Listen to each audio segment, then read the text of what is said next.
if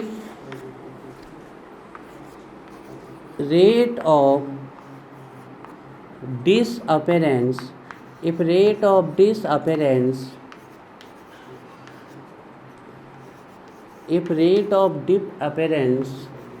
of nitric oxide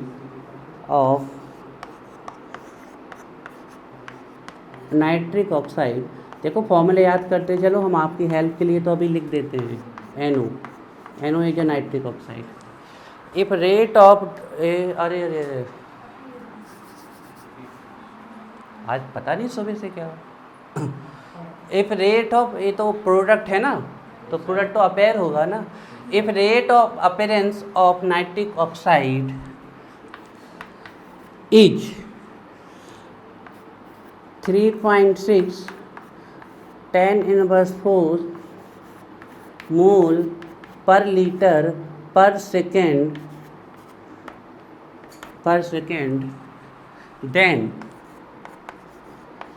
then determine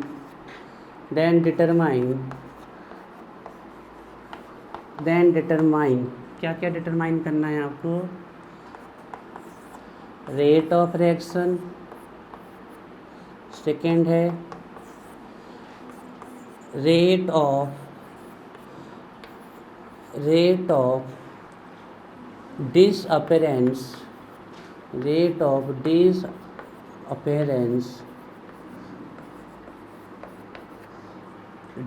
disappearance of NH3। Third आपको निकालना है rate of disappearance of O2।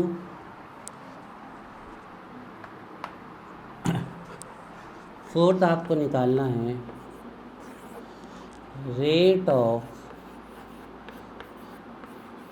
Appearance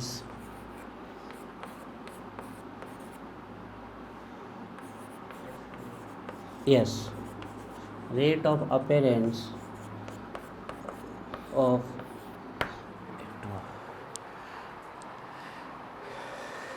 चलिए अच्छे से सिस्टमेटिक तरीके से सॉल्व करिए, चारों पॉइंट निकाल के दिखाइए।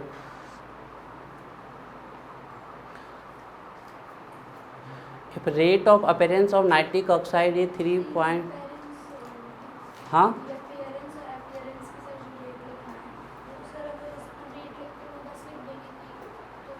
नहीं, रेट ऑफ, सबसे पहले रेट ऑफ रिएक्शन निकालना, फिर रेट ऑफ रिएक्शन और उस वाले फॉर्मूले को आमने सामने रखना, ऐसे निकालना। एग्जाम में ऐसे ही निकालना है ना। हालांकि आंसर तो यहीं से बता सकते हैं अपन फटाफट, मुश्किल तो 1 मिनट नहीं लगेगा, है ना। इसके डिसअपेयर होने की रेट है 4 से डिवाइड कर दो तो वो आ जाएगा 0.9। फिर 0.9 को यहाँ पर 4 से मल्टीप्लाई कर दो, यहाँ 5 से, यहाँ 6 से, तो 1 मिनट में हो जाएगा। लेकिन हमें ऐसे नहीं करना है, हमें अच्छे से करना है।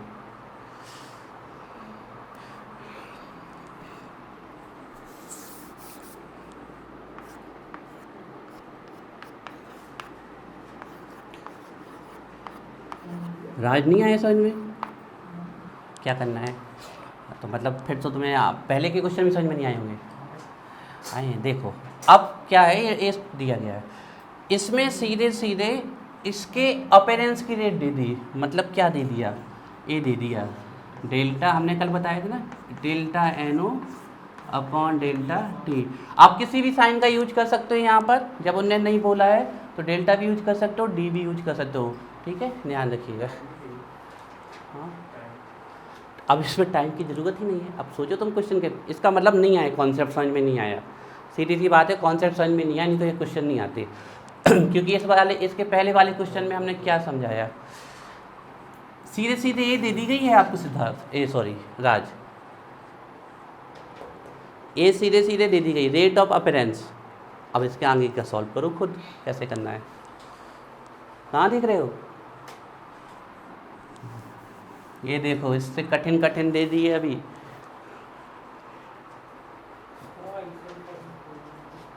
इसके पहले वाले भी ऊपर से निकले हैं। कल का नहीं निकला था ऊपर से, तो अगर कल का बन गया तो बेटा आज का बनना चाहिए था ना। कल का भी तो सेम ही तो था, कल का भी तो बिल्कुल सेम ही दिया था। आप लोग मजबूर करते हो।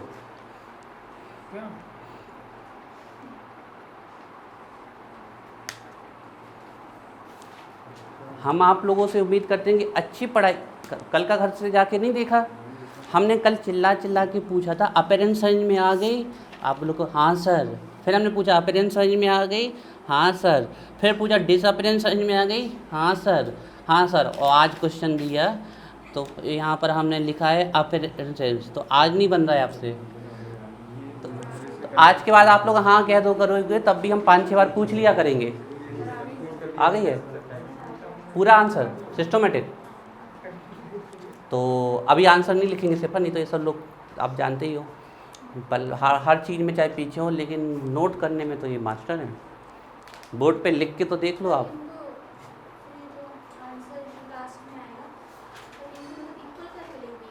नहीं नहीं नहीं, आंसर इक्वल नहीं, आंसर अलग अलग लिखना है। पहले का पहले में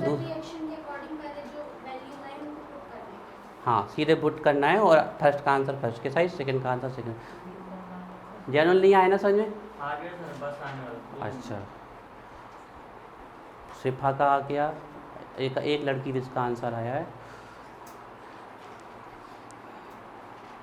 अरे चालू करो ना सॉल्व करना।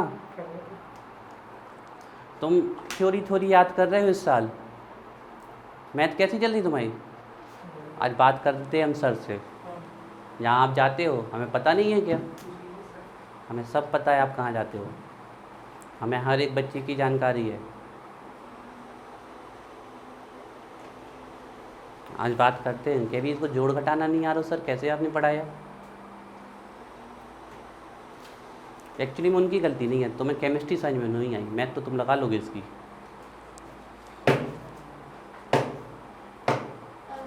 आ गई, वेरी गुड साक्षी। सेजल आ गया, समझ में आ गया? कर डालो फिर। नहीं दिखाना नहीं है साक्षी, नहीं मैं अभी नहीं। तुम लोगों मैच करोगे तो कुछ गलती होगी तो सुधार लोगे। आ गया सबका आ गया। डाउट नहीं बताएंगे अभी हम पूरा क्वेश्चन सॉल्व करेंगे ना यहाँ, तब डाउट देख लेना। आ गया राज, 100% राइट। एक बार दिखाओ। अच्छा ये तुमने डाइट निकाली तो ये सामने रखना था ये। फिर अरे इसको पूरा लिखते फॉर्मूला, पूरा क्यों लिखा? ऐसे लिखाओगे डेल NH3/Δt, फिर बट अपॉन में 4, और उसके सामने रखते रेट ऑफ रिएक्शन ये, फिर 4 से करते मल्टीप्लाई तो आंसर आता दिस। ऐसे नहीं, अभी हम लिखेंगे तब लिख लेना। कहाँ पढ़ा रहे बेटा? कछु नहीं बताने उनको।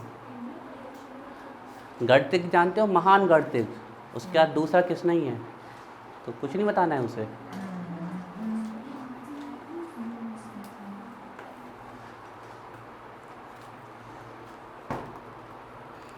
ठीक है चलो, आ गया तो बेस छुपा के रखो। आ गया, छुपा के रखो उसे, किसी को दिखाना नहीं, ठीक है? तो सबसे पहले हम इसको लिखना चाहेंगे, ठीक है? ROR लिखना चाहेंगे, रेट ऑफ रिएक्शन माइनस, चाहे डेल्टा के अकॉर्डिंग लिख दो चाहे डी के अकॉर्डिंग, ठीक है? हम इस बार डी के अकॉर्डिंग लिख देते हैं, minus D upon dt upon. Siddharth बताओ इसमें डिसअपीयरेंस की रेट कहाँ लिखी है? ये पूरा ना इतना, तो तुम्हें जब इतना समझ में आ गया तो क्वेश्चन क्यों नहीं कर पा रहे हो? माइनस डेल्टा अपॉन डेल्टा, बात नहीं सिपा, और 5 दीपा, फिर माइनस की पॉजिटिव डेल्टा, अरे यहाँ डेल्टा लगाया, यहाँ डी लगाया,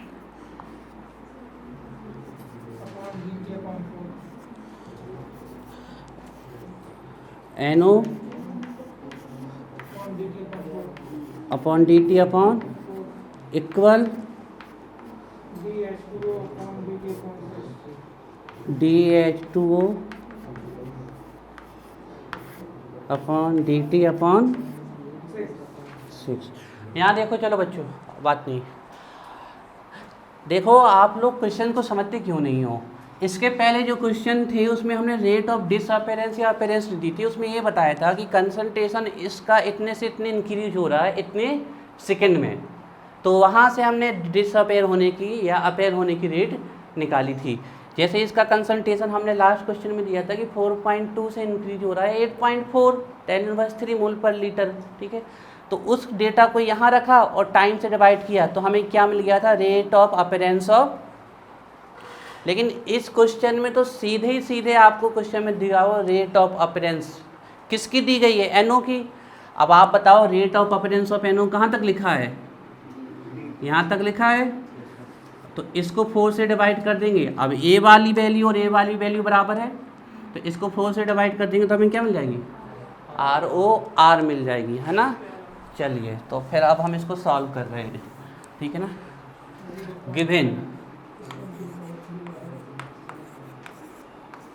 गिवन है हमें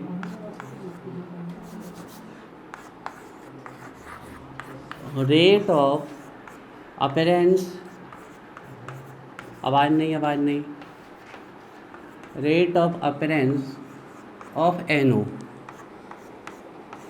rate of appearance of NO दी गई है हमें। इसका मतलब हमें क्या दिया गया है, डी एनओ अपॉन ए हमें दिया गया है। पॉजिटिव साइन लगाना तो लगाओ, तो कोई दिक्कत नहीं।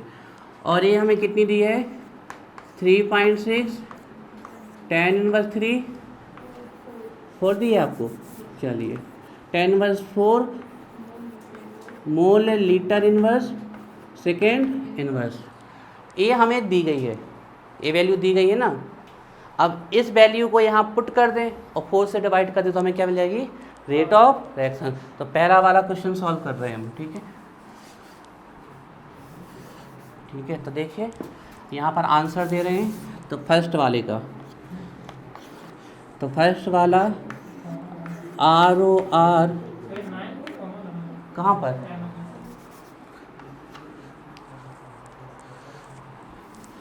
ROR इक्वल हो जाएगा, ROR इक्वल हो जाएगा हमारा plus D NO upon D T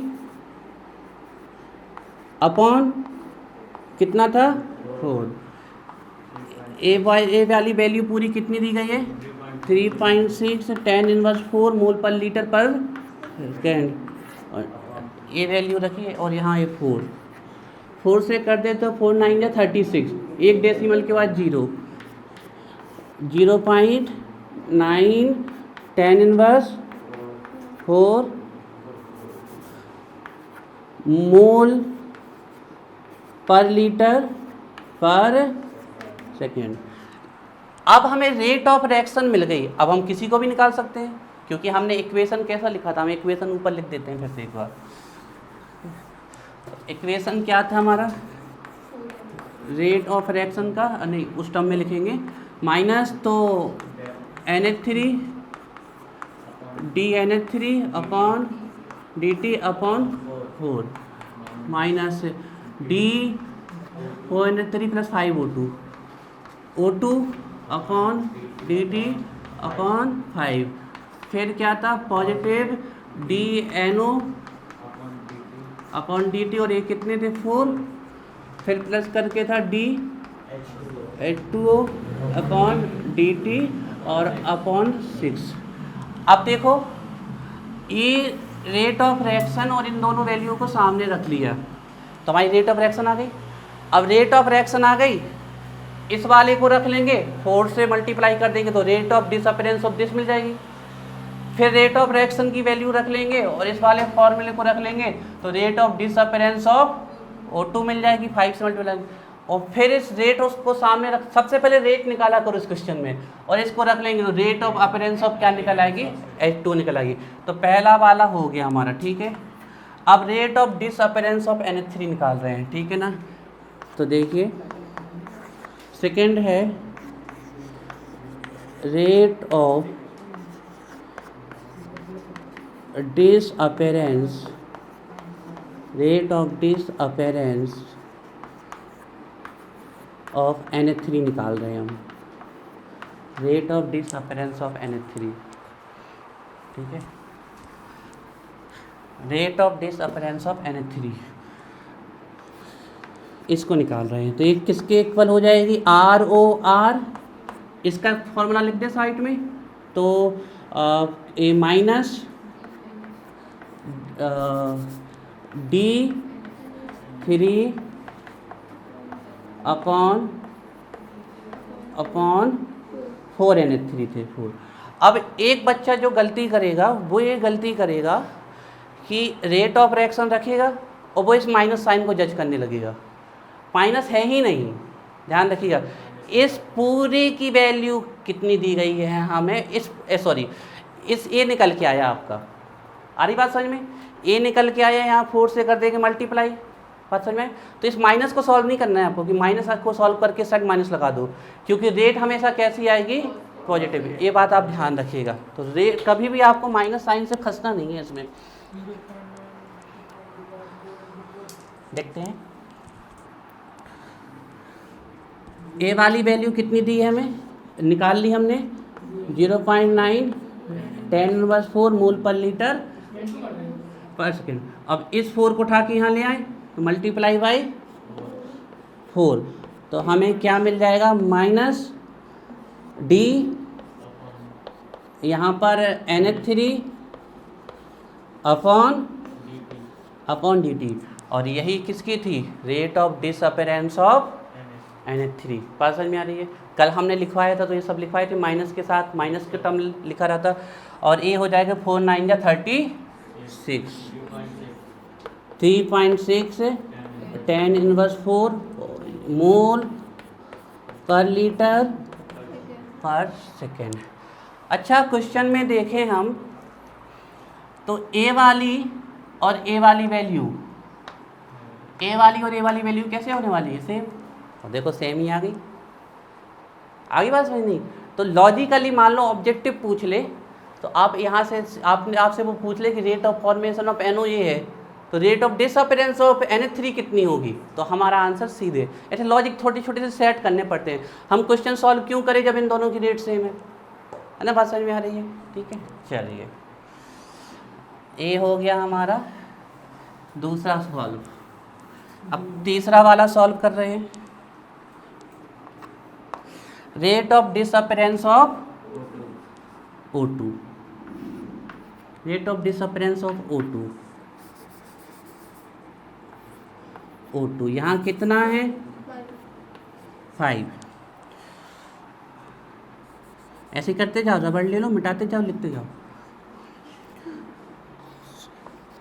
O2 कितने से मल्टीप्लाई, 5 से मल्टीप्लाई। ये रेट हमें मिल गई थी ना, और इस 5 से मल्टीप्लाई कर देंगे तो हमें माइनस DO/D2 मिल जाएगा 4.5।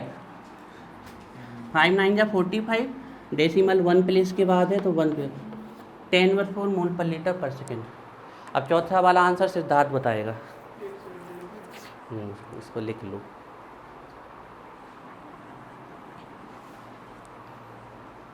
नहीं आया श्रेयांश समझ में, और पूरा क्वेश्चन एग्जाम में यही आना है। हाँ, तुम्हें तुमसे बनना नहीं है, या बनना है तो तुम्हें शॉर्ट में लिखाना है। 4 नंबर की क्वेश्चन में तुम्हें 0.4 मिलने हैं। हमारा आशीर्वाद नहीं है बेटा, जैसे तुम लोग की का परफॉर्मेंस दिख रहा है। अभी आज हमने टेस्ट नहीं लिया, अगले संडे पक्का टेस्ट लेंगे, देखना कॉपी कैसे चेक होती है, हम बताएंगे।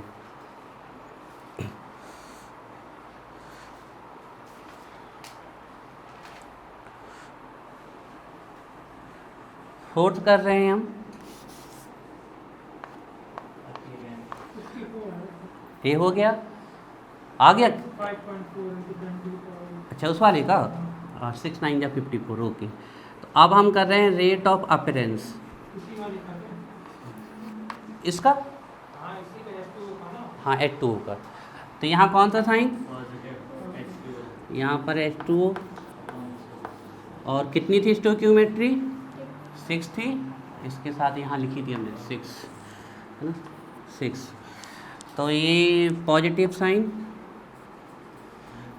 यहाँ क्या आ जाएगा H2O, यहाँ कितने से मल्टीप्लाई 6 से मल्टीप्लाई, 9 छक्का 54, 6 9 जा 54।